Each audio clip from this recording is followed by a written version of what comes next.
All right, here is 37-1, cubes and spheres. We're on page 539. So we're looking at the relationship between cubes and spheres. So first of all, we'll look at cubes. We have these three things, a keychain, a paperweight, and a planter.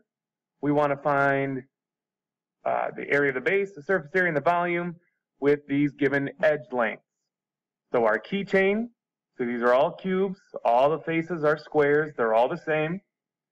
So our surface area formula is the perimeter of the base times the height plus 2 times the base area. Our volume formula is base area times height.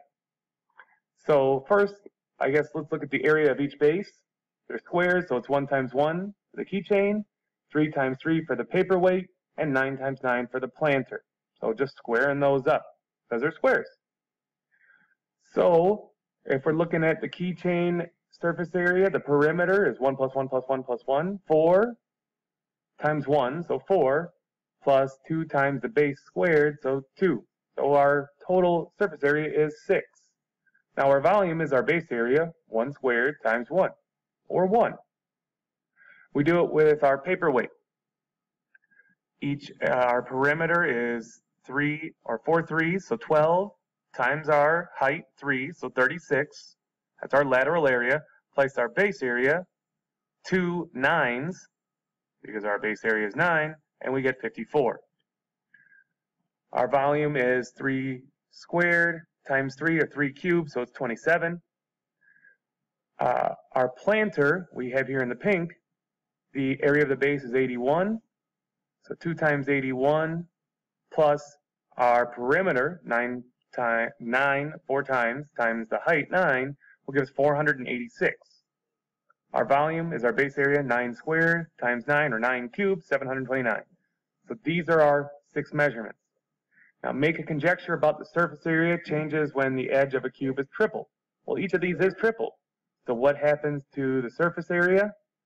Well, if we look at it, 46 divided by 54 is 9. 54 divided by 6 is 9. So it becomes 9 times as much.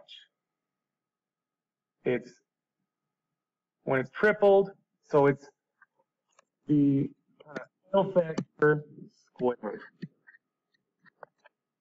Because it's 2 dimensions, it's area. Use your conjecture about the information from the table to predict the surface area of a cube whose edge is 27 inches. So I added this one on. So our base area would be 27 times 27, 729. So if we use our formula, our perimeter is 27 4 times our height, 27, plus 2 times our base area. Or we just multiply this by our scale factor of 9, 3 squared. So it's 4,374 inches squared. If we look at our volume, 729 divided by 27 is equal to 27 divided by 1, which is 27. So it gets 27 times bigger. Again, we triple it, and it's 3 dimensions, so cubed is 27. So if we look at our cube with an edge of 27, we multiply the one before it by 27. So 729 times 27 is 19,683. Or we can just find the volume, 27 squared times 27, or 27 cubed. So we have these relationships. If we're looking at spheres, very similar. Remember, the surface area of a sphere is 4 pi r squared. The volume is 4/3 pi r cubed. So it's the 3rd dimension, so we divide by 3, and we have cubed instead of squared. So a radius of 12, we just plug in 12 for these. We get 576 pi, or 2304 pi for the volume. We plug in 6, we plug in 3, we get these values. Very simple, just calculate out. We're leaving pi in the answer. So we can see the relationship easier without rounding issues and any of that. How we observe that as the radius decreases, so does the resulting surface area. What happens to the surface area when the radius is cut in half? So each of these, the radius is cut in half.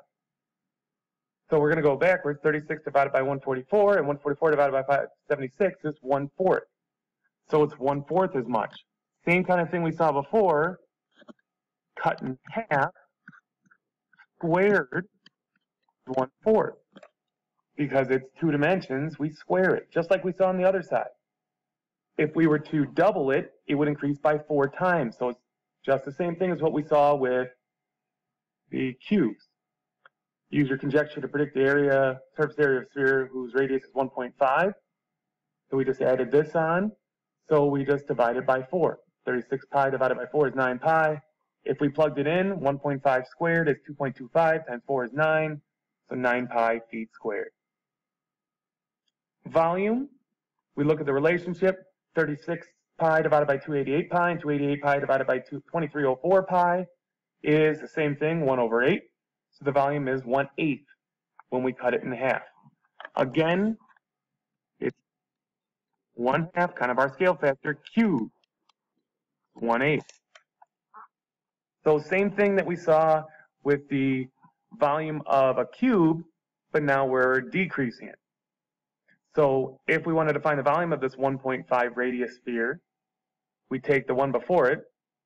Since we cut the radius in half, we divide the volume by 8.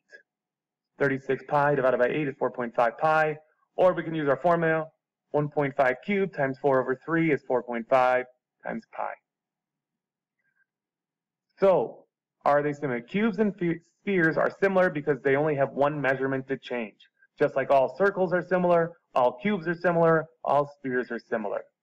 Your homework is page 541, numbers 8 through 15.